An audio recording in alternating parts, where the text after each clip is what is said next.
morning. The most recent recommendation from the Article 2 Study Commission is a radical change in the way we look at and think about our most fundamental and profound values as Unitarian Universalists. If you haven't seen it yet, let me show you what that looks like.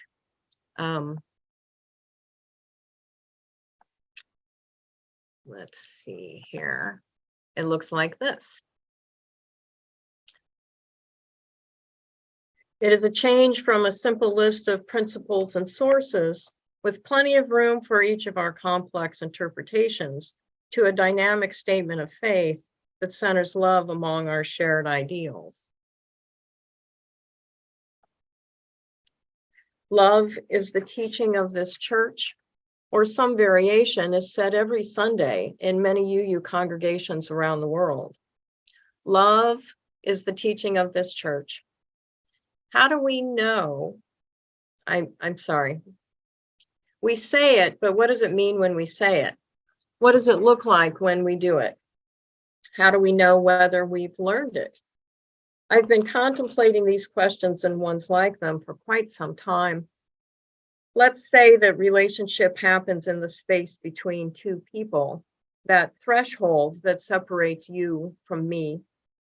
As Unitarian Universalists, we say that being in relationship is the most important thing that we do, building and being beloved community. I'm a visual thinker and really appreciate a great diagram to explain the important intangibles. I consider the Venn diagram circle that is me and not me. Let me show you. I wasn't sure whether this would work or not. I'm going to give it a go. If it doesn't work, it doesn't work. So, nope, it's not going to work. So I'll just keep saying it.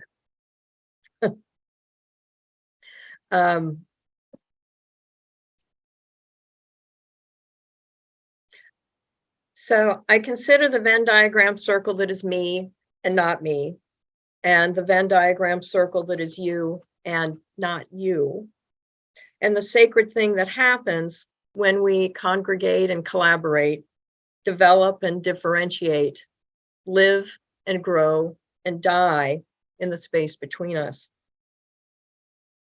In thinking of myself as a Venn diagram circle, I found I was surrounded by my relationships in concentric circles of decreasing intimacy until the whole of humanity was included.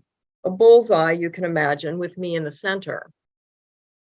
I could see or imagine all of you, but from my point of view, could not see my place in the time and tide of humanity. The first principle is my go-to principle. It is the one I have spent the most time contemplating what it deeply and sincerely means. The following use of pronouns is for clarity and brevity only. I spent my career as a home birth nurse midwife and assisted many families into being. It is sacred and profound to observe a tiny person emerge from his mother's body. He is dusky from his own fetal physiology and dependent on his mother's lungs for his oxygen needs. Then he takes his first breath. Take one now.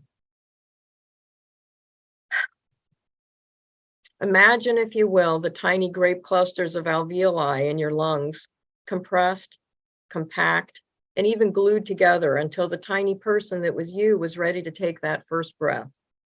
Take another one. It takes 3 breaths for a breath to reach deep into your lungs and 3 deep breaths to inflate the alveoli for the first time. Go ahead, take one more. The extra red cells that were necessary for your fetal circulation now cause your skin to grow rosy with each breath you take. Welcome to the world. Some babies howl with that first breath. Some babies quietly join this world with eyes wide open and not a sound. Some babies mew and look around while still on the perineum, alert and ready to take on this radical new development. One time, after a long labor that wasn't progressing very well, We made the decision to transfer to the hospital. The only physician who would back us at that time was the chief of obstetrics. And he would attend the birth, but a student would do the hands-on part of the delivery. The personal, private, sacred, and sensual experience they had planned would become a teaching moment. That was difficult for the parents, but they advocated for their own decision-making and informed consent. They still wanted their baby to be born onto the mother's abdomen and to nurse their baby immediately. It was early in my career, and it certainly became a teaching moment for me. The mom was in a classic breakaway obstetric hospital bed with the back elevated, so she was partially upright. The dad and I were on either side of the mom, supporting her knees. Spotlights, paper gowns, visors, masks, gloves, OB, peds, extra nurses, the chief, a nervous student, a worried father, and a determined mother. All this scene needed was dramatic background music. On second thought, the beeping of the fetal monitor was dramatic background music enough. The baby was partially delivered by forceps, and then the mom triumphantly pushed her baby into the world. The student delivered the baby onto the mom's abdomen, making eye contact with the baby, entranced with her first delivery. It is really powerful to assist a fellow human into the world. The baby's eyes were wide open, but he was blue and not making a sound, clearly not convinced he wanted to participate and take his first breath. We gently rolled him over so he was looking into his mother's eyes, not the entranced student's, and his mother said, "Hello." New mothers coo like doves when they speak with their babies for the first time. Then he took that breath and another and grew rosy and howled, and we cried. Knowing that we each begin this way, deciding to take our first breath and join the river that is humanity, it is easy to contemplate the first principle, the inherent worth and dignity of each sweet, innocent, newborn human. But what about later? What about when they grow up and perform some of humanity's most atrocious, heinous acts? If we went around the group and I asked each of you to name a real-life villain, living or dead, we would have a long and varied list of international tyrants, disreputable politicians, drunk uncles, schoolyard bullies, workplace menaces, hateful strangers, and even domestic partners.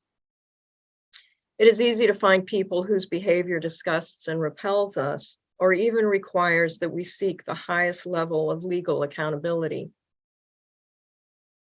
The Calvert Peace Project recently held a virtual movie and discussion night and presented a documentary called Circle Up. You can find it on YouTube. It is a great introduction into circle process and restorative justice. The UUA Leadership Lab offers courses for congregations in these things. It is well worth a movie night and a small budget amendment to learn more. The protagonist of this documentary found herself in an uncharted emotional landscape after her son was murdered in a drug-dealing theft gone horribly wrong. She writes in her journal about the police looking for the monsters who murdered her son. And a few days later, after reflecting on it, writes, "These are not monsters. They don't get off that easily. Monsters behave the way monsters behave. It's expected of them. What we are looking for is young people like my son. When I hold them in their humanity, I hold them accountable."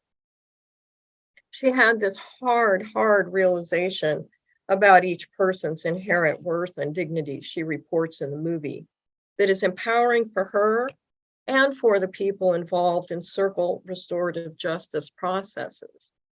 This is really an analytical way of thinking about and practicing forgiveness and making amends. It is about widening the circle of concern to invite those who have fallen out of their own humanity back into it and back into the beloved community. In meditating on this, I felt I had a good understanding of the inherent worth and dignity of every person, even Hitler and villains like him, based on their humanity, our shared first breath, the choices we make, our shared struggles with engagement, with right relations, and with making amends. Then I heard a sermon that challenged me to include myself in the circle of concern, to treat myself with fairness and compassion, rather than the judgmental taskmaster who controlled my inner monologue. Even me? Yes, even me. And you, too. Even you. I had not even been aware that I had excluded myself. Truthfully, I had to hear it a few times before I really started to feel it. If I am included in the circle, then there is a certain amount of chaos. Where is the center? The Article 2 Study Commission's model puts love in the center of our ideals. What happens when I place love in the center that I used to occupy? I think about relationship and the people who self-select toward love in ever larger circles of trust and compassion. And I am reminded of our Unitarian forebear, Reverend Theodore Parker, who wrote in 1853, "I do not pretend to understand the moral universe. The arc is a long one. My eye reaches but little ways. I cannot calculate the curve and complete the figure by the experience of sight. I can divine it by conscience. But from what I see, I am sure it bends towards justice. That more people regard their own humanity than do not, that many will help call others back into their humanity when they have fallen out of it, and believing in the basic goodness of people is part of the foundation of my Unitarian Universalist faith. This change, placing love in the center, is a great improvement on my Venn diagram bullseye. This model from the Article 2 Study Commission with love in the center of our values is such good thinking. It helped me shift my own thinking. I love that. I thought about it some more and thought about these concentric circles of intimacy with love in the center, and each of us choosing to move closer or further from love when I had access to some breathing meditations from Ram Dass. So please join me and close your eyes or not as you are comfortable. In the fourth meditation, he says, imagine you are breathing through your chest. I know you are breathing through your mouth or nose, but just imagine it. You inhale a great white light that fills your body with love, with peace, with compassion, with gratitude. And the more you breathe, the fuller you become until you are suffused with white light, coming out through your fingertips and toes, the top of your head, out through your back. And imagine that light connecting with your loved ones who are also radiating white light, who are connecting with their loved ones and broadening waves in every direction of everyone who ever lived, is living now, or is yet to live. You are the love.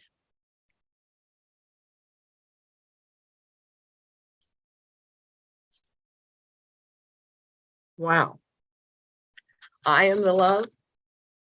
You are the love. We are each the center and the multitude.